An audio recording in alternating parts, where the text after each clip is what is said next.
तो भाई लोग आप सभी को दिखा देना चाहता हूं, भोजपुरी की दबंग स्टार खेसारी लाल यादव का बेटा भी जिम करते हुए नजर आया है। इस वीडियो में आप लोग देख सकते हैं खेसारी लाल यादव भी हैं साथ में। खेसारी लाल यादव का बेटा डंबल मार रहा है, लगभग 1-2 किलो का डंबल मार रहा है, जो कि आप लोग स्क्रीन में देख सकते हैं, वीडियो में देख सकते हैं। ये वीडियो आप सभी को कैसा लग रहा है हमें नीचे कमेंट बॉक्स में जरूर बताइएगा।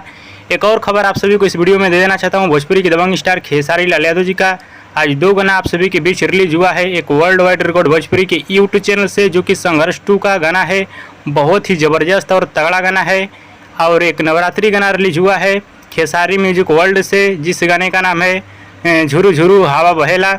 ये भी गाना बहुत ही तगड़ा और ज़बरदस्त गाना है, और दोनों गाने को आप लोग जाकर सुनिए, बहुत ही ज़बरदस्त दोनों गाना है। हाँ तो दोस्तों, खेसारी लाल यादव के बेटे का ये वीडियो आप सभी को कैसा लगा हमें नीचे कमेंट बॉक्स में जरूर बताइएगा। और हमारी इस वीडियो को आप लोग पूरा जरूर देखिएगा। वीडियो पसंद आया तो ज़्यादा लाइक करें, कमेंट करें, शेयर करें, सब्सक्राइब करें। धन्यवाद दोस्तों।